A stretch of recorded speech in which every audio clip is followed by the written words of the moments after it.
May 29th, 1943, 18,000 feet above the Solomon Islands. Lieutenant Commander John Blackburn couldn't suppress a grim smile as he watched the ungainly silhouettes of the new Grumman fighters struggling to maintain formation in the tropical thermals. The sleek Mitsubishi Zeros that had dominated Pacific skies for 18 months seemed almost delicate compared to these barrel-chested American newcomers. Intelligence reports from captured Japanese pilots described their reaction to early encounters with the F6F Hellcat. One report, translated at Pearl Harbor, contained a phrase that would haunt its author. The Americans have sent us flying warehouses, fat targets pretending to be fighters. Our Zeros will feast on them like hawks on pigeons. The Zero pilots had every reason for confidence. For a year and a half they had carved through American opposition with contemptuous ease. The Brewster Buffalo had been slaughtered. The F4F Wildcat, while brave, was outclassed in nearly every performance metric. Now the Americans were fielding an even larger, heavier fighter that appeared to have learned nothing from the lessons of the Pacific War. The F6F Hellcat that rolled off Grumman's production line in the summer of 1943 seemed to embody every mistake in fighter design. At 9,238 pounds empty, it weighed nearly double the Zero's 4,136 pounds. Its 2,000 horsepower Pratt & Whitney R2800. Double Wasp engine, the same power plant used in the P-47 Thunderbolt, seemed grotesquely oversized for a carrier fighter. The wide-track landing gear, while providing stability, added weight and complexity. Most damning of all, it was slower in a turn than the legendary Zero. Japanese intelligence officers studying photographs and reports from early encounters compiled an assessment that reflected their pilots' attitudes. The F6F fighter represents American industrial excess without tactical understanding. Mass and power cannot substitute for agility and pilot skill. Our experienced aviators will exploit its poor maneuverability. Assessment: minimal threat to experienced Zero pilots. What neither Japanese intelligence nor their pilots understood was that they were looking at a weapon system designed with cold, brutal logic. Grumman's engineers had studied every combat report from the Pacific, analysed gun camera footage, interviewed surviving pilots, and reached a radical conclusion. Dogfighting was obsolete. The F6F wasn't designed to turn with Zeros, it was designed to destroy them. The genesis of the Hellcat traced back to a humiliating disaster. On December 7, 1941, Japanese carrier aircraft had achieved the impossible, crippling the Pacific Fleet in a single morning. The Zeros escorting the attack had performed flawlessly, shooting down the handful of American fighters that managed to get airborne. In the months that followed, Zero pilots racked up kill ratios that defied belief, sometimes achieving 10-to-1 or higher advantages. Leroy Grumman, founder of Grumman Aircraft Engineering Corporation, received the initial Navy requirements for a Zero killer in January 1942. The specifications seemed contradictory. Faster than a Zero, more firepower, better protection, longer range, easier to fly, suitable for carrier operations, and it needed to be in production within 18 months. Grumman's chief engineer, Bill Schwendler, approached the problem like a mathematician. Every combat report revealed the same pattern. American fighters that tried to dogfight Zeros died. Pilots who used hit-and-run tactics, boom and zoom attacks from altitude, survived and scored kills. The solution was obvious. Stop trying to outturn the Zero. Build a fighter that couldn't be caught, couldn't be killed, and hit like a sledgehammer. The F6F prototype that first flew on June 26, 1942, embodied this philosophy. The massive GRE-800 engine, producing 2,000 horsepower, gave it a top speed of 376 miles per hour, 45 miles per hour faster than the Zero. More critically, it could maintain this speed in a climb or dive, where the lighter Zero's performance degraded. The armament was revolutionary. 6 Browning M2 50 caliber machine guns, 3 in each wing with 400 rounds per gun. Total ammunition load, 2,400 rounds weighing over 600 pounds. Combined rate of fire, 4,800 rounds per minute. At the standard convergence distance of 300 yards, all 6 guns created a cone of destruction that could saw a Zero in half in under 2 seconds. But the true genius was in the details that pilots would discover in combat. The cockpit sat high on the fuselage, providing visibility that exceeded every other fighter in the Pacific. A pilot could see behind, below, and to the sides without straining. The enemy could rarely achieve surprise. The armor protection was comprehensive, a 3/8-inch steel plate behind the pilot's head and back, bulletproof glass windscreen, armor around the oil cooler and engine accessories, self-sealing fuel tanks that could absorb multiple hits without igniting. The hydraulic systems were duplicated with manual backup. You could lose half the aircraft's systems and still bring it home. Most ingeniously, the design prioritized carrier operations. The wide-track landing gear made deck landings dramatically safer, reducing the accident rate that had killed more pilots than combat. The controls were harmonized, meaning aileron, elevator, and rudder forces were balanced, making it easy to fly even for inexperienced pilots. It could be maintained by kids with minimal training using basic tools. The first production F6F3 Hellcats arrived at Naval Air Station North Island in January 1943. The initial pilot reactions were mixed, trending toward negative. Lieutenant Edward O'Hare, already an ace with the Medal of Honor for his defense of the carrier Lexington, flew one of the first evaluations. This thing handles like a truck compared to the Wildcat. It's heavy on the controls, slow to respond. If I have to turn with a 0, I'm dead. The Navy's response was telling. Then don't turn with a 0. The first Hellcat squadron, VF9, deployed aboard the USS Essex in May 1943. Their commanding officer, Lieutenant Commander John Raby, spent the voyage to the combat zone drilling a new tactical doctrine into his pilots. Altitude is life, speed is life, firepower is life, turning is death. We climb above them, we dive on them, we shoot them, we extend away, we climb again. If a 0 gets on your tail, you don't turn, you dive. Nothing can follow a Hellcat in a dive. The Japanese were about to receive an education in American engineering philosophy. On August 31, 1943, VF9 encountered Japanese aircraft for the first time during a raid on Marcus Island. 12 Hellcats versus 16 Zeros and bombers. The Americans had altitude, climbing to 24,000 feet before the intercept. When the Zeros appeared below them, Raby's formation rolled inverted and dove. The closing speed was devastating. The Zeros, cruising at 180 miles per hour, suddenly faced Hellcats approaching at over 400 miles per hour in their dives. The geometry made deflection shooting almost impossible for the defenders. The Hellcat pilots, diving with perfect visibility through their greenhouse canopies, had targets that grew from specks to aircraft in seconds. Raby's combat report was clinical, opened fire at 400 yards, observed strikes along entire fuselage and wing route of lead 0. Enemy aircraft exploded, did not attempt to maneuver with remaining enemy fighters, extended dive to 5,000 feet, then executed high-speed climb back to 20,000 feet. Enemy fighters could not follow. 9 Japanese aircraft were destroyed. Every single Hellcat returned undamaged. The Japanese pilots who survived filed reports that their commanders initially dismissed as exaggerated. The new American fighters attacked with unprecedented speed and firepower.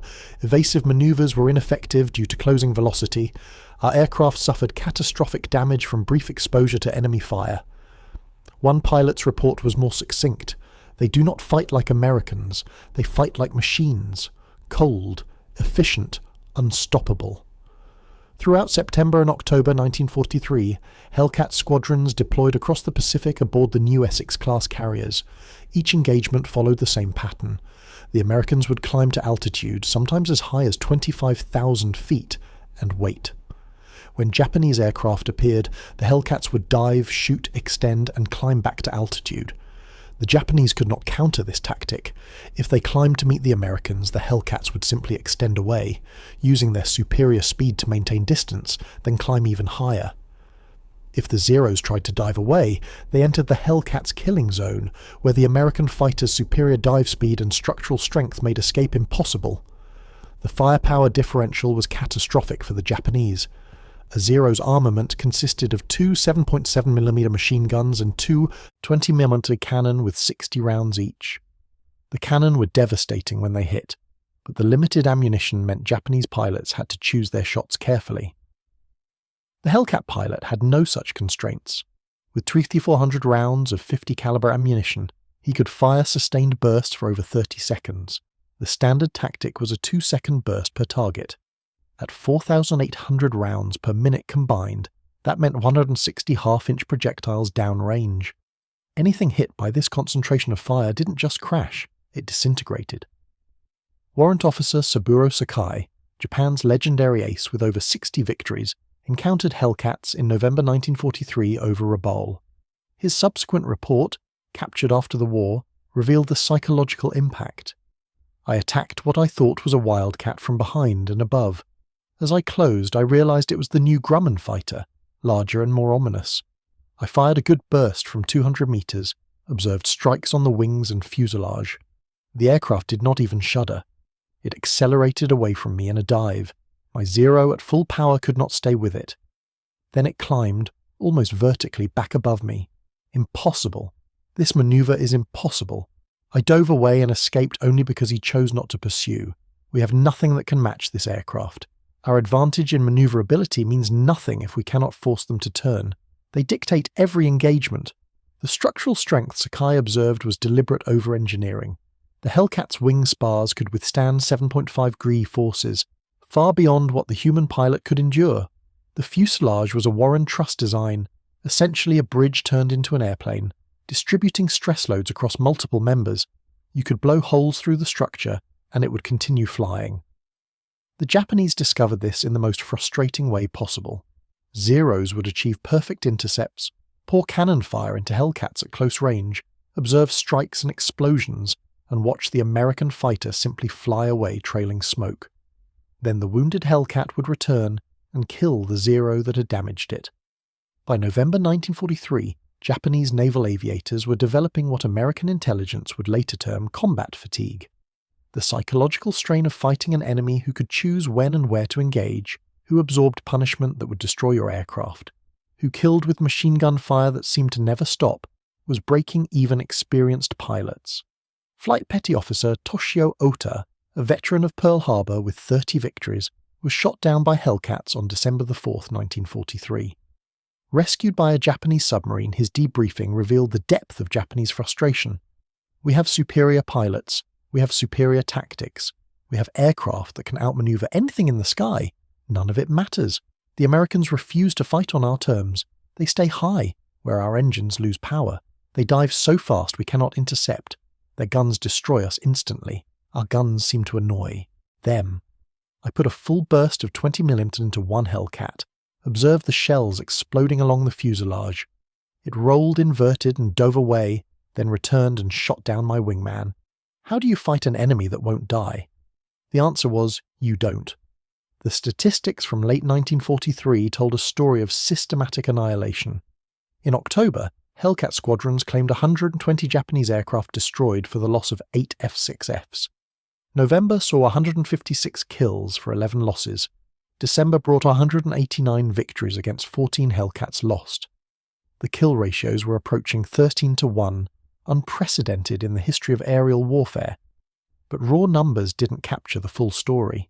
The Japanese were losing their experienced pilots, men who had trained for years before the war, who had combat experience from China and the opening victories of 1942. These men were irreplaceable. Each loss degraded Japanese capabilities permanently. The Americans were rotating pilots home after completing their tours, bringing back men who had learned how to kill Zeros efficiently. These veterans would become instructors, teaching new pilots the tactics that worked. The American training pipeline was producing 30,000 pilots annually by 1944.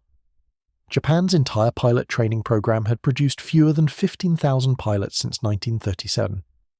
More pilots were entering the American system every month than Japan had in its entire reserve.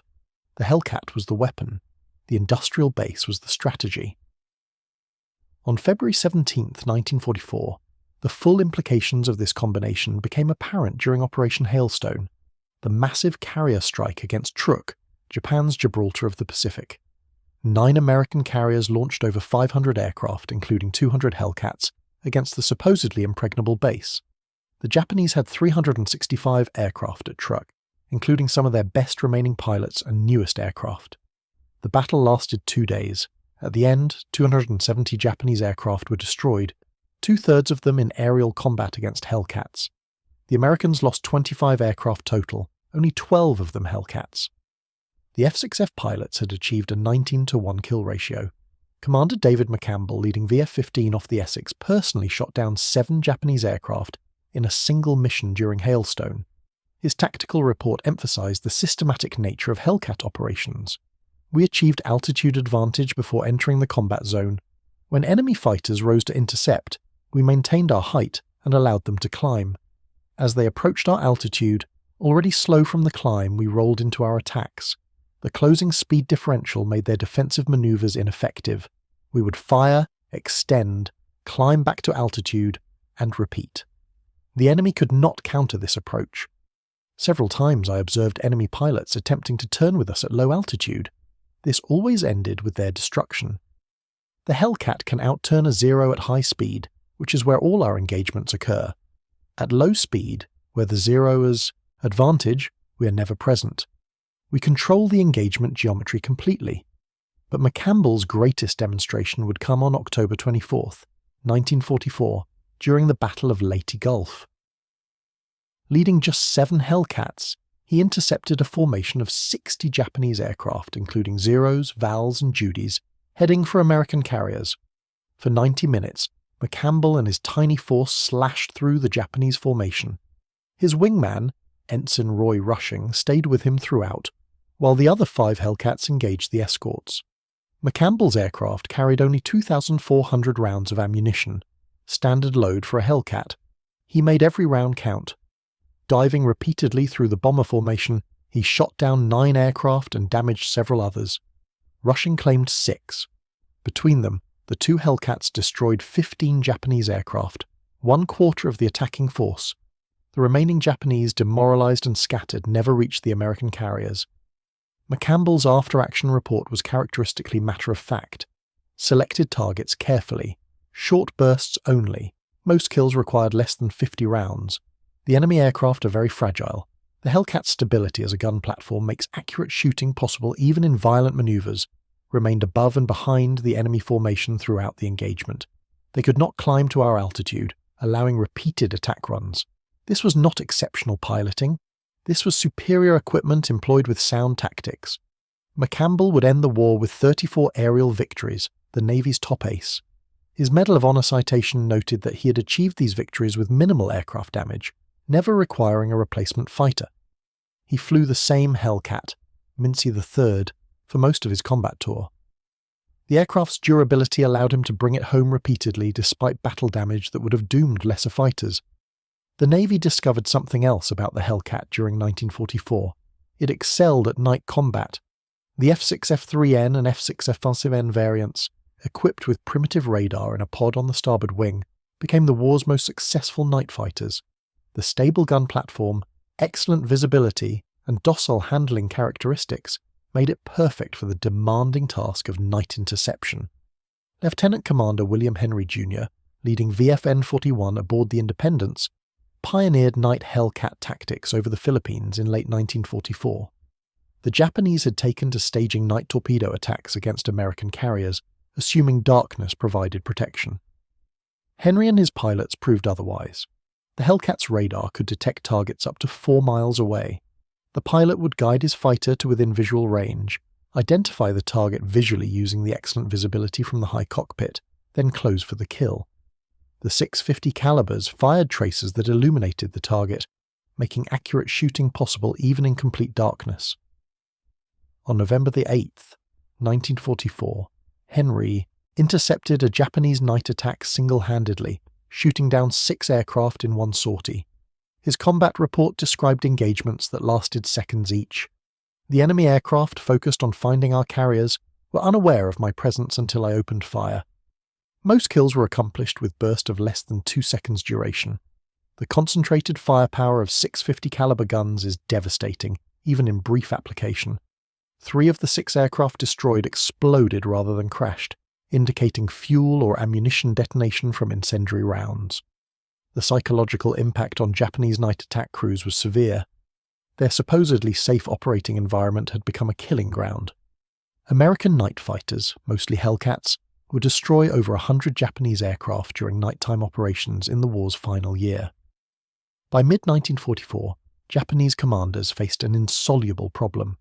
The Hellcat could be defeated, theoretically, through numerical superiority and coordinated attacks.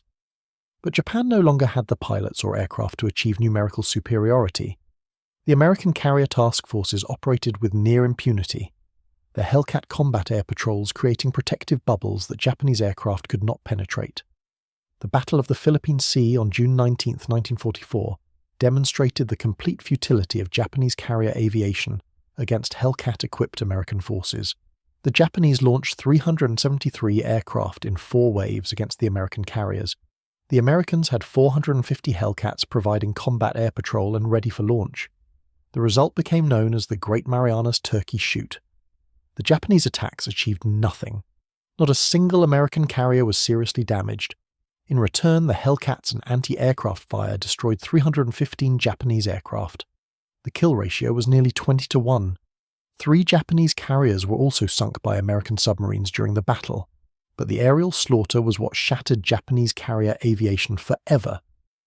Ensign Wilbur Spiderweb, flying from the Hornet, shot down 6 Japanese aircraft during the battle, his combat report capturing the one-sided nature of the engagement. The enemy aircraft approached in large formations without effective fighter escort. We intercepted at altitude with energy advantage. The enemy attempts at evasive maneuvers were ineffective. Most of the enemy pilots appeared inexperienced, evidenced by poor formation keeping and predictable defensive reactions. I expended approximately 800 rounds to achieve 6 kills. At one point, I had 3 enemy aircraft in front of me simultaneously. I selected the center aircraft and fired. It exploded. The debris damaged one of the other aircraft, which also went down. The third attempted to escape by diving. I followed and shot it down at low altitude. This was not combat. This was execution. The inexperienced enemy pilots Webb described were Japan's replacements for the veterans lost earlier. These new pilots had received perhaps 100 hours of flight training compared to the 600 hours or more that American naval aviators received. They had minimal gunnery training, almost no formation experience, and were sent into combat in aircraft that were now technologically obsolete. The Zero that had terrorized the Pacific in 1942 was fundamentally the same aircraft in 1944, with only minor improvements. The Hellcat had evolved continuously. The F6F5 variant introduced in early 1944 incorporated lessons from combat. An improved engine delivered 2,200 horsepower with water injection. Strengthened wings allowed larger bombs and rockets. Some variants carried 2 20mm cannon, in addition to 4 50 caliber guns, providing even more firepower. Most significantly, production had reached industrial scale. Grumman's Bethpage plant on Long Island was producing Hellcats faster than the Navy could find pilots for them. At peak production in early 1944, the factory completed 1 Hellcat every hour, 24 hours a day, 7 days a week. Each aircraft required 30,000 individual parts, assembled by workers who had often never seen an airplane before Pearl Harbor. Yet quality control exceeded peacetime standards. The Japanese had no answer to this industrial tsunami. Their aircraft production, hampered by bombing, resource shortages, and dispersed manufacturing, peaked at barely 28,000 aircraft in 1944, for all types including bombers and transports. The Americans produced over 100,000 aircraft that year. Grumman alone built more fighters than Japan's entire aviation industry. By late 1944, Japanese pilots who encountered Hellcats were filing reports that revealed complete demoralization. One report from a Zero pilot over the Philippines, translated after his capture, was particularly stark. "We no longer believe we can defeat the American fighters in aerial combat. Their aircraft are superior in all aspects except low-speed maneuverability, which they refuse to utilize. Their pilots are well-trained and aggressive. Most critically, they are numerous. We destroy 1, 3 appear, our losses are permanent. I have watched the best pilots in our squadron die attempting to defend against their attacks. The sound of their engines, the appearance of their silhouettes creates immediate fear. We know we will likely die. We attack anyway because we are ordered to and because our honor demands it. But we know the truth. The sky belongs to them now." The Hellcat's dominance extended beyond pure fighter operations. Equipped with bombs and rockets, F6F fighter bombers became devastating ground attack platforms. A single Hellcat could carry 2,000 pounds of ordnance, equivalent to many light bombers, while retaining the ability to fight its way through enemy fighters. During the Philippines campaign, Hellcats destroyed hundreds of Japanese aircraft on the ground, interdicted supply lines, and provided close air support for ground troops. The 650 caliber guns, loaded with armor-piercing incendiary ammunition, could penetrate the top armor of Japanese tanks. The 5-inch high-velocity aircraft rockets could destroy hardened positions. The combination of firepower, accuracy, and survivability made the Hellcat the most versatile aircraft in the Pacific theater. Captured Japanese Army documents from Luzon revealed the psychological impact of sustained Hellcat ground attacks. Troop movements during daylight hours became impossible. Supply convoys were destroyed systematically. Attempts at reinforcement resulted in catastrophic losses. One Japanese colonel wrote in his diary, "The American fighters patrol constantly. They appear within minutes of any movement. Our anti-aircraft fire is ineffective. The aircraft are heavily armoured and absorb damage that would destroy our fighters. When they fire their guns or launch their rockets, entire positions disappear. The men call them death from above. Morale is breaking. Soldiers refuse to move during the day. We are becoming nocturnal, like animals hiding from predators." The final evolution of the Hellcat came with the F6F-5N Night Fighter, variant in large-scale production. These radar-equipped hunters prowled the darkness over Japan itself during 1945, intercepting the increasingly rare Japanese night raids. The combination of radar, excellent cockpit visibility, stable gun platform, and devastating firepower made them nearly impossible to evade. Lieutenant Commander William E. Harry Henry, who had pioneered night Hellcat operations, shot down his 18th and final victory in May 1945, a Japanese bomber attempting to attack Okinawa. His final combat report demonstrated how thoroughly the Hellcat dominated every aspect of aerial warfare. Detected target at 12 miles range, closed to visual identification at 2 miles. Target was a Betty bomber, unescorted, flying at 8,000 feet. Maneuvered to attack position astern and below. Enemy gunners opened fire at 800 yards, observed tracers passing overhead. Opened fire at 400 yards with all 6 guns. Target exploded after approximately 1 second of fire. Debris passed overhead, no other targets detected. Returned to carrier. This was my 18th confirmed kill in the F6F. The aircraft has never failed me. I have brought home the same Hellcat with damage ranging from minor to severe. It has always brought me home. The enemy fears this aircraft with good reason. It represents everything they cannot match: firepower, protection, performance, and unlimited production. We did not defeat Japan's pilots through superior skill, though our training is excellent. We defeated them by building the perfect weapon for carrier warfare and producing it in numbers they could never match. The numbers by war's end told the story with brutal clarity. Grumman produced 12,275 Hellcats between 1943 and 1945. These aircraft flew 66 130 combat sorties from carriers and land bases. In air-to-air combat, Hellcats destroyed 5,023 Japanese aircraft, more than any other Allied fighter. The kill ratio was 19-1, the highest of any American fighter in any theater. Only 270 Hellcats were lost to enemy aircraft in air combat. Many more were lost to anti-aircraft fire, operational accidents, and deck landing crashes.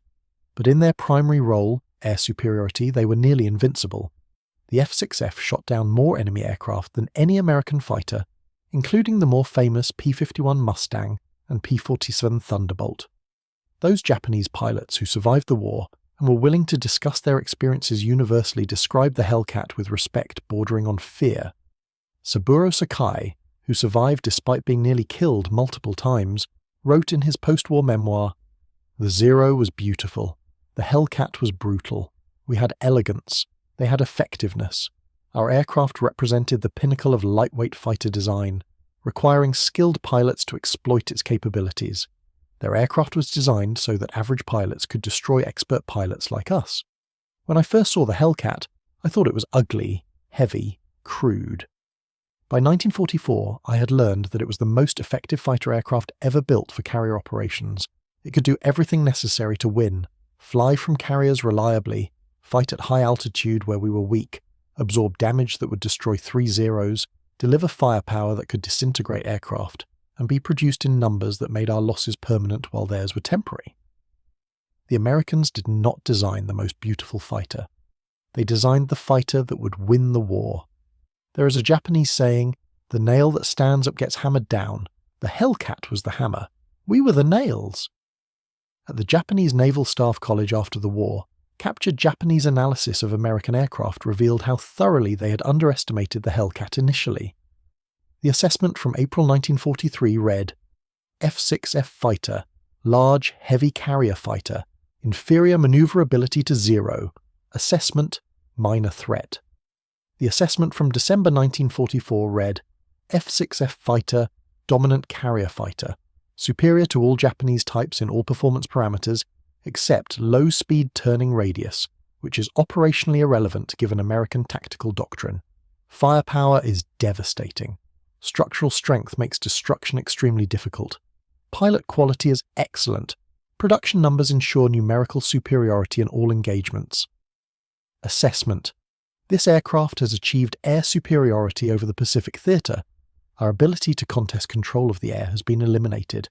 Continuation of air operations results in unsustainable losses. The F6F represents the decisive weapon of the Pacific Carrier War. In 1982, at a reunion of American and Japanese aviators in San Diego, Saburo Sakai met several of the Hellcat pilots who had fought against him. The encounter was filmed by a documentary crew. When shown a restored F6F-5 at the Naval Air Station North Island, Sakai walked around it, slowly touching the thick armor plate, examining the gun ports, sitting in the cockpit. His comments, translated from Japanese, captured the transformation from mockery to respect. When we first received intelligence about this fighter, we laughed. The Americans have built a Zero for fat pilots, we joked. It was heavy where we prized lightness, powerful where we valued efficiency, armed with rifles where we carried cannon. We were certain our experienced pilots in superior aircraft would destroy them easily. We were fools. This aircraft was designed by people who understood modern warfare better than we did. They knew that the pilot who sees first, shoots first, wins. The high cockpit and excellent visibility meant Hellcat pilots always saw us first. They knew that altitude and speed matter more than turning ability. The powerful engine meant they always had altitude and speed. They knew that concentrated firepower defeats agility. Those 6 guns ended fights in seconds. They knew that you cannot win a war of attrition if your aircraft cannot survive damage. This armor and structure brought pilots home who should have died. Most importantly, they knew that the best fighter is the one you can build in overwhelming numbers. They produced more Hellcats in 1 year than we produced Zeros during the entire war. I was one of Japan's best pilots. I flew one of the war's best aircraft. And I was helpless against American pilots in these fighters. Not because they were better pilots, though many were very good, but because they had the better weapon system. The Hellcat did not just defeat the Zero, it made the Zero irrelevant. That is the ultimate victory in warfare, to make your enemy's greatest strength meaningless. The restored Hellcat at the National Naval Aviation Museum in Pensacola, Florida, sits in a place of honor among the great carrier aircraft of history. Its placard lists its specifications and its unprecedented kill ratio. But the real story is told in the wear patterns on the cockpit, the patches in the aluminum skin where battle damage was repaired, and the faded kill markings beneath the canopy showing 23 Japanese flags. Below the aircraft is a display case containing a piece of Zero fuselage structure, delicate stringers and thin aluminum skin, placed next to a section of Hellcat wing spar, massive forged aluminum capable of supporting incredible loads. The contrast tells the entire story of the Pacific Air War. One design philosophy prized minimal weight and maximum agility. The other prioritized protection, firepower, and industrial production. For 2 years, the two philosophies met in combat over thousands of miles of Pacific Ocean. The results were never in doubt after the first few months.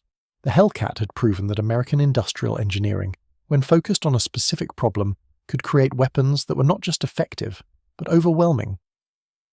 The F6F Grumman Hellcat entered service dismissed by Japanese pilots as another clumsy American fighter, easy prey for their superior skills and aircraft. It ended the war having destroyed Japanese naval aviation as an effective force.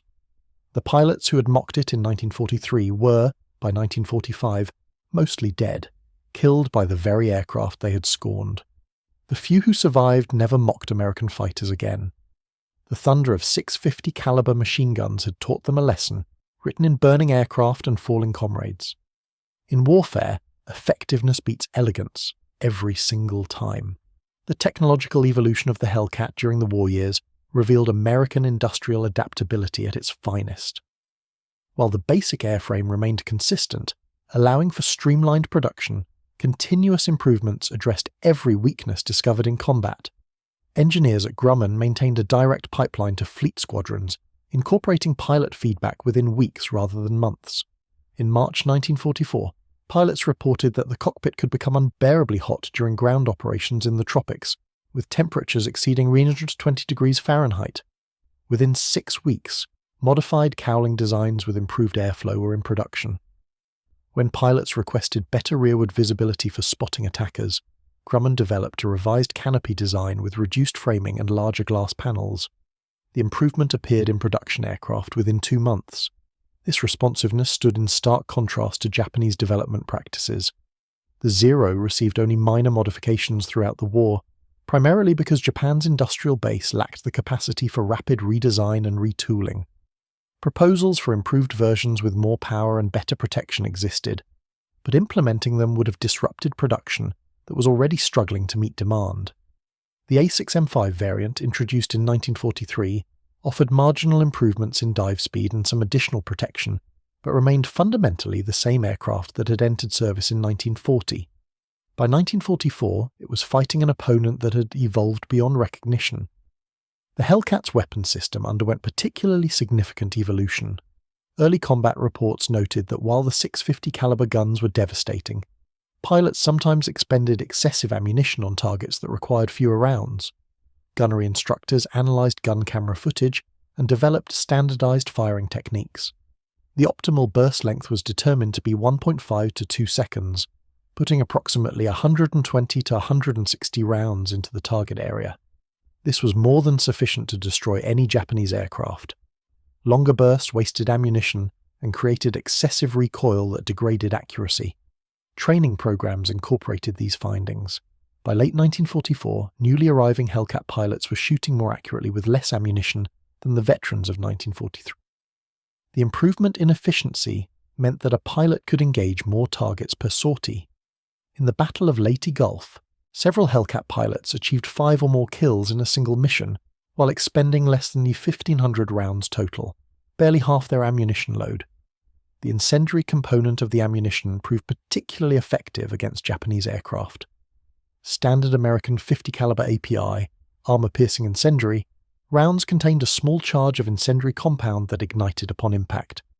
Japanese aircraft, constructed largely of aluminum alloy, with fabric control surfaces and minimal fire suppression systems, were extremely vulnerable to fire. Combat footage repeatedly showed Japanese aircraft bursting into flames from brief exposure to Hellcat gunfire. The psychological impact of this vulnerability cannot be overstated. Japanese pilots knew that a single good burst from a Hellcat would likely set their aircraft ablaze. The Zero's fuel tanks, while technically self-sealing in later models, were prone to catastrophic failure when hit by 50 caliber API rounds.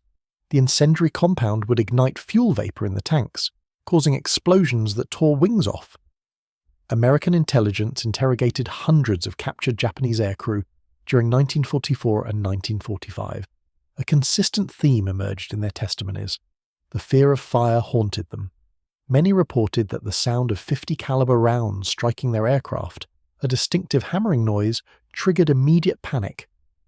Pilots described watching wingmen's aircraft explode into fireballs so suddenly that there was no time for the pilot to bail out.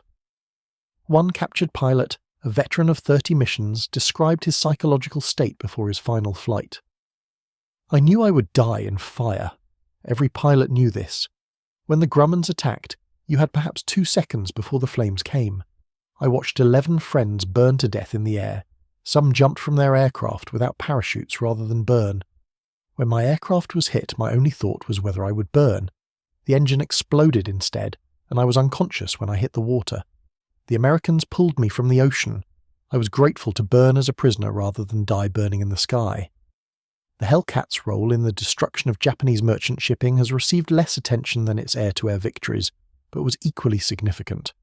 Armed with bombs, rockets, and that devastating gun battery, Hellcats ranged across the Pacific attacking any Japanese vessel they could find.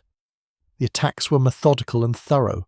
A typical anti-shipping strike would involve 4 to 8 Hellcats approaching at low altitude to avoid radar detection. The formation would split, with half carrying bombs and half carrying rockets. The rocket-armed fighters would attack first, suppressing anti-aircraft fire and starting fires. The bomb-armed Hellcats would follow, placing their ordnance with precision that medium bombers could not match. The results were catastrophic for Japan's logistics. Merchant ships, tankers, transports, and even warships fell victim to Hellcat attacks. Unlike high-altitude bombing, which required large formations and produced uncertain results, a handful of Hellcats could sink a merchant ship with near certainty. The attacks were economical, each Hellcat carrying ordnance worth a few $1,000s to sink ships worth millions. Japanese merchant marine losses to air attack increased dramatically after Hellcats began systematic anti-shipping operations in early 1944. By mid-1945, Japanese shipping in the southern Pacific had effectively ceased during daylight hours. Convoys moved only at night, reducing efficiency and making them vulnerable to submarine attack. The islands that Japan had conquered now became prisons, their garrisons cut off from resupply by an aerial blockade enforced largely by carrier-based Hellcats. En truc, bypassed by American advances, 40,000 Japanese troops slowly starved while Hellcats patrolled overhead, destroying any vessel attempting to bring supplies. The garrison commander's diary, recovered after the war, contained entries describing the hopelessness of their situation. April 12, 1945. Another supply ship attempted to reach us at night. American fighters found it at dawn. The men on the beach watched it burn. 37 supply attempts in the past 6 months. 37 ships destroyed. The men are eating grass and bark. Disease is spreading. We have ammunition but no food. The American fighters circle overhead daily, reminding us of our helplessness. They do not attack us directly. They do not need to. They have sealed us in a tomb and need only wait for us to die. The Hellcat's effectiveness in the ground attack role led to doctrinal changes in American carrier operations. Early in the war, carriers embarked separate bomber and fighter squadrons. By 1945, the lines had blurred significantly. Hellcat squadrons routinely performed bombing missions, while dedicated bomber types like the SB-2C Helldiver struggled with reliability issues and high loss rates. Admiral Mark Mitscher, commanding the Fast Carrier Task Force, noted in a 1945 report that Hellcats were achieving better results in the attack role than dedicated attack aircraft, while retaining the ability to defend themselves and the fleet. His recommendation was prescient. Future carrier air wings should emphasize multi-role fighters over specialized attack aircraft. The F6F has proven that a properly designed fighter can perform attack missions with effectiveness equal to or exceeding dedicated bombers, while providing far better survivability and flexibility. This observation would shape carrier aviation doctrine for decades. The modern concept of the multi-role fighter, capable of air superiority and ground attack missions with equal effectiveness, traces its lineage directly to the Hellcat's demonstrated versatility in 1944 and 1945. The kamikaze attacks that began in October 1944 presented the Hellcat with its greatest defensive challenge. Japanese pilots, recognizing that conventional attacks had become suicidal with minimal results, embraced deliberate suicide tactics. A Zero loaded with a 500-pound bomb and flown by a pilot determined to die could not be intimidated or discouraged. It had to be destroyed completely before reaching its target. The Hellcat proved devastatingly effective in the anti-kamikaze role. The combination of early detection via radar, high-speed interception capability, and overwhelming firepower created a defensive system that destroyed the majority of kamikaze attackers before they reached the fleet. Fighter director officers aboard carriers would vector Hellcat combat air patrols to intercept incoming raids at maximum range, often 50 to 70 miles from the fleet. The Hellcats would climb to altitude and dive on the attackers, using their superior speed and altitude advantage. The suicide pilots, focused on reaching their targets, and often poorly trained, were easy prey for experienced Hellcat pilots. The 650 caliber guns proved ideal for anti-kamikaze work. A Zero or Val diving at high speed toward a ship presented a target that required immediate catastrophic damage to stop. 50 caliber rounds delivered that damage. Shooting off a wing, exploding the engine, or killing the pilot would cause the kamikaze to crash short or miss its target. Even damaged kamikazes that continued their attacks often fell into the ocean rather than hitting ships. Lieutenant Douglas Baker, flying combat air patrol during the Okinawa campaign, shot down 7 kamikazes in a single day on April 16, 1945. His after-action report described the methodical nature of anti-kamikaze combat. The enemy aircraft approached in a loose gaggle at 8,000 feet. We intercepted from above with altitude advantage. I selected the lead aircraft and fired a 3-second burst. It exploded immediately. The second aircraft turned away. I followed and destroyed it with a 2-second burst from astern. The remaining enemy aircraft scattered. I pursued the nearest and shot it down. This pattern continued until I expended my ammunition, achieving 7 confirmed destroyed. These were not skilled pilots. Their formation was poor, their defensive maneuvers predictable, and their aircraft appeared to be older models in questionable condition. However, their determination was absolute. Several continued flying even after taking damage that should have been fatal. Complete destruction was necessary to ensure they would not reach our ships. The effectiveness of Hellcat defenses forced Japanese planners to launch increasingly large kamikaze attacks. Overwhelming the defensive fighters through sheer numbers became the only viable tactic. But this played directly into American strengths. More attackers meant more targets for the numerous Hellcats that the American carriers could launch. On May 11, 1945, during Operation Iceberg off Okinawa, Japanese forces launched 150 kamikaze aircraft in coordinated attacks against the American fleet. The carriers launched every available Hellcat, putting over 200 fighters into the air. The resulting battle was less a fight than a slaughter. Hellcat pilots destroyed 89 kamikazes before they reached the fleet. Anti-aircraft fire accounted for most of the rest. Only a handful succeeded in hitting ships, causing damage but sinking none. The Americans lost 4 Hellcats, 3 to operational accidents, and 1 to friendly anti-aircraft fire. The mathematical imbalance was unsustainable for Japan. Each large-scale kamikaze attack consumed irreplaceable aircraft and pilots, while achieving minimal results. The Hellcat defensive screen made kamikaze attacks inefficient even by the brutal calculus of suicide warfare. By June 1945, Japan's ability to launch massed kamikaze strikes had deteriorated significantly. The aircraft and pilots were simply gone, expended against a defensive system they could not overcome. The final months of the war saw Hellcats ranging across the Japanese home islands with near impunity. Operating from carriers positioned off the coast, F6F squadrons attacked airfields, factories, transportation networks, and what remained of the Japanese Navy. The opposition had become almost negligible. On July 24, 1945, Commander David McCampbell led a strike of 24 Hellcats against Osaka Harbor. His formation destroyed 14 Japanese aircraft on the ground, sank 3 small warships, and damaged port facilities. They encountered no aerial opposition. McCampbell's report noted the complete absence of Japanese fighters. The mission was flown at altitudes between 5,000 and 15,000 feet over enemy territory for nearly an hour. We observed no enemy fighters. Anti-aircraft fire was light and inaccurate. Targets were attacked methodically without interference. Post-strike reconnaissance showed extensive damage. This mission represents the complete air superiority we have achieved. The enemy cannot contest our operations over their homeland. The sky belongs to us absolutely. The atomic bombings of Hiroshima and Nagasaki in August 1945 ended the war before the planned invasion of Japan. Hellcats had been assigned crucial roles in Operation Downfall, the invasion plan. They would have provided close air support, air superiority, and anti-kamikaze defense for the largest amphibious operation in history. The training had been extensive, the tactics refined, the aircraft prepared. But the invasion became unnecessary, and the Hellcats' war ended not with climactic battles, but with patrol missions over a defeated enemy. The final Hellcat combat mission of World War II occurred on August 15, 1945, the day Japan announced its surrender.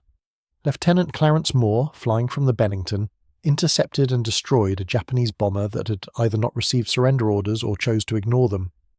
Moore's combat report, the last filed by a Hellcat pilot in the war, was brief. Intercepted enemy bomber at 1320 hours. Aircraft was identified as a Betty flying at 8,000 feet toward our fleet. Attempts to signal the aircraft to land were ignored. Opened fire at 400 yards. Enemy aircraft destroyed. subsequently learned that hostilities had officially ceased at 1200 hours. This was apparently the last combat action of the war. The destruction was necessary as the aircraft's intentions were unknown, and it was approaching our ships. The Hellcat performed flawlessly as always. When the final statistics were compiled, the numbers stunned even American commanders who had witnessed the Hellcat's dominance firsthand. The 19-to-1 kill ratio represented unprecedented effectiveness. No fighter in any air force, in any war before or since, has matched this level of combat success over such an extended period against a major adversary.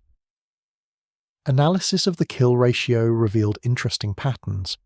Hellcat pilots achieved their victories primarily through disciplined tactics rather than individual heroics.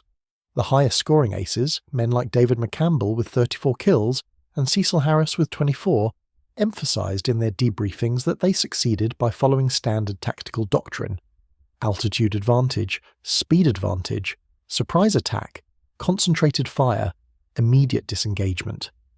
These principles, drilled into every Hellcat pilot during training, proved devastatingly effective. The Imperial Japanese Navy's carrier aviation arm, which had been the most experienced and capable naval air force in the world in December 1941, had ceased to exist by August 1945. The Hellcats had not merely defeated it, they had annihilated it so thoroughly that reconstruction was impossible. The veterans who might have rebuilt Japanese naval aviation were dead, their aircraft destroyed, their tactics proven obsolete, their confidence shattered. Post-war interrogations of senior Japanese naval officers revealed the depth of their miscalculation regarding American capabilities. Admiral Jisaburo Ozawa, who had commanded Japanese carrier forces at the Battle of the Philippine Sea, was asked about the turning point in the carrier war. His response was unequivocal. The Hellcat was the turning point. Not a battle, not a strategy, but that specific aircraft. When it appeared in numbers in 1943, the balance shifted. By mid-1944, the balance had become a rout. Our fighters, our pilots, our tactics all became obsolete simultaneously. The Americans had created a weapon system we could not match. We knew our Zero was becoming outdated, but we lacked the industrial capacity to design, develop, and produce a successor in the quantities needed. The Americans produced the Hellcat in numbers that exceeded our total fighter production, and each Hellcat was worth 3 or 4 of our best fighters. Simple mathematics made our defeat inevitable once that aircraft entered service. Ozawa's assessment was accurate. Japan produced approximately 10,500 Zeros during the entire war, their primary fighter from 1940 to 1945. The Americans produced 12,275 Hellcats in just over 2 years, while simultaneously producing thousands of other fighter types. The industrial disparity was staggering, but the Hellcat represented more than just numerical superiority. It was a qualitative leap that Japanese designers could not match with their available resources. The development of the Hellcat's potential successor, the FF Bearcat, illustrated how far American fighter design had progressed. The Bearcat, which entered service too late to see combat in World War II, took the Hellcat's proven formula and refined it further. Lighter, faster, with better climb rate, but retaining the Hellcat's firepower, protection, and carrier suitability. The Bearcat represented what the Hellcat might have evolved into with another year of development, but it wasn't needed. The Hellcat had been sufficient to achieve total air superiority, and that sufficiency was itself remarkable. In the post-war years, as military historians analysed the Pacific War, the Hellcat emerged as a case study in effective weapon system design. It had not been the fastest fighter, the most manoeuvrable, the longest ranged, or the most heavily armed, but it had been the most effective combination of all necessary attributes, produced in overwhelming numbers and employed with sound tactical doctrine. This combination proved unbeatable. The US Navy kept Hellcats in frontline service until 1954, an unusually long career for a World War II fighter. They served in the Korean War, primarily in ground attack and night fighter roles, proving that the design remained viable a decade after its introduction. When finally retired, many were transferred to reserve squadrons where they continued flying until the late 1950s. Some foreign air forces operated Hellcats into the 1960s. The longevity of the design testified to its fundamental soundness. At the Smithsonian National Air and Space Museum, a Hellcat hangs in the World War II aviation section, its paint scheme representing VF-27 aboard the USS Princeton. The placard describes its specifications and combat record, but visitors who take time to examine the aircraft closely notice details that explain its success. The armor plate behind the pilot's seat is thumb-thick steel, scarred with marks that suggest it stopped bullets during the aircraft's combat service. The windscreen is nearly 2 inches thick, layers of glass and plastic laminated together. The gun ports in the wings are surrounded by reinforcement, acknowledging the stress of repeated firing. The canopy sits high on the fuselage, providing visibility that most modern fighters cannot match. These are not the features of a lightweight dogfighter. They are the features of a weapon designed to win through superior firepower, protection, and pilot support. Every design choice prioritized combat effectiveness over aesthetics or theoretical performance. The result was an aircraft that looked brutish, but fought like a precision instrument. The museum's restoration crew, when refurbishing the aircraft in 2003, discovered something remarkable. The airframe showed signs of combat damage that had been repaired in the field. Patches covered holes in the wings and fuselage. One repair, carefully executed with riveted aluminum sheet, covered an area the size of a dinner plate in the rear fuselage. Analysis suggested a 20mm cannon shell had exploded there, possibly during the Battle of the Philippine Sea. The pilot had brought the aircraft home, the damage was repaired aboard the carrier, and the Hellcat had returned to combat. This particular aircraft had flown 127 combat missions, survived 2 major battles, and was eventually retired not due to damage but because newer aircraft had replaced it. The durability built into every component had allowed it to absorb punishment that would have destroyed lesser designs, be repaired quickly with basic tools, and return to service within hours. This was the genius of the Hellcat's engineering. It could be maintained by teenagers with minimal training, using equipment available aboard any carrier. It didn't require specialized tools, rare parts, or expert technicians. It was designed for war, not for air shows or peacetime operations. Everything about it prioritized combat utility and operational efficiency. In modern air combat doctrine, the Hellcat's legacy is everywhere. The emphasis on situational awareness through superior visibility and sensors, the focus on boom and zoom tactics over turning dogfights, the preference for reliable firepower over maximum performance, these principles all trace back to the Hellcat's success. Current fighter pilots flying FA-18s and F-35s from carriers are employing tactics that would be recognizable to Hellcat pilots from 1944. Altitude advantage, speed advantage, first look, first shot, first kill. The technology has changed dramatically, but the fundamental tactical principles remain constant. The Hellcat proved them in combat against an experienced and determined enemy, validating approaches that shape fighter doctrine to this day. When the last F-6 was retired from military service in the 1960s, it marked the end of an era. The propeller-driven carrier fighter had reached its pinnacle with the Hellcat and Bearcat, and jets were taking over. But the lessons learned during the Hellcat's dominance of Pacific skies remained relevant. Build weapons that work rather than weapons that impress. Prioritize combat effectiveness over theoretical performance. Ensure producibility and maintainability from the initial design phase. Train operators thoroughly in proven tactics. These principles, demonstrated so convincingly by the Hellcat program, became foundational to American military aviation. Today, perhaps 50 Hellcats remain in flying condition worldwide, maintained by collectors and museums. When they appear at air shows, the sound of that massive R2800 engine spinning the massive propeller is unmistakable. Deep, thunderous roar that can be heard for miles.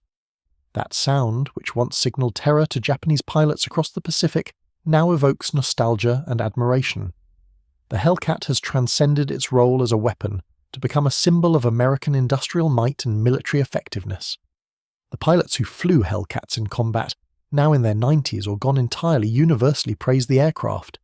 Interviews conducted over the decades consistently emphasized the same themes. The Hellcat was a pilot's aircraft, comfortable, capable, forgiving of mistakes. It protected them, brought them home despite damage, and gave them the tools to defeat a skilled enemy. They trusted it completely, and that trust was never misplaced. Lieutenant Commander Alex Vrasiu, the Navy's fourth-ranking ace with 19 kills, all in Hellcats, spoke at an airshow in 2003 at age 82. Standing beside a restored F6F, he was asked what made the Hellcat special. His response captured what every Hellcat pilot understood. It wasn't just an airplane, it was a complete weapon system backed by American industrial power. When I strapped into a Hellcat, I knew several things absolutely. My aircraft had been built properly by skilled workers using the best materials. It had been maintained by talented crew chiefs who took pride in their work. It was armed with ammunition manufactured to precise tolerances. It had armour that would stop Japanese weapons. It had an engine that would keep running despite battle damage. Most importantly, if I got shot down, there would be another Hellcat waiting for me when I got back. The Japanese pilot I faced might be more experienced, his aircraft might turn tighter, but he was flying his last aircraft. We would get another 100 Hellcats next week. That psychological advantage was as important as any performance specification. We knew we would win, not because we were better pilots, though we were well trained, not because our tactics were superior, though they were effective. We knew we would win because we had more of everything: more planes, more pilots, more ammunition, more fuel, more training, more support. The Hellcat represented all of that. When you destroyed one of us, we got another. When we destroyed one of them, he was gone forever. That's not air combat, that's mathematics. And the mathematics were on our side from the moment the first Hellcat rolled off the production line. Vrasyu passed away in 2015, one of the last Hellcat aces. His funeral featured a missing man formation flown by modern Navy FA-18 Super Hornets. But at the committal service, a privately owned Hellcat made a single low pass over the cemetery, its R2800 engine singing the thunderous song that had been the last sound heard by thousands of Japanese pilots 70 years earlier.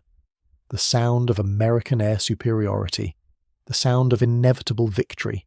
The sound that had transformed mockery into terror and made the Pacific sky belong to the United States Navy. The yell, Grumman F6F Hellcat entered combat dismissed as another heavy, clumsy American fighter, target practice for superior Japanese pilots in superior aircraft. It ended the war having destroyed Japanese naval aviation so completely that recovery was impossible. The transformation took less than 2 years. In that time, the fat American fighter became the most feared aircraft in the Pacific, its 650 caliber machine guns writing the final chapter of the carrier warfare that Japan had pioneered. The pilots who had mocked it learned too late that effectiveness beats elegance, and industrial power deployed intelligently creates weapons that cannot be defeated by skill or courage alone. The Hellcat was that weapon. The sky belonged to the United States, and thunder had made it so.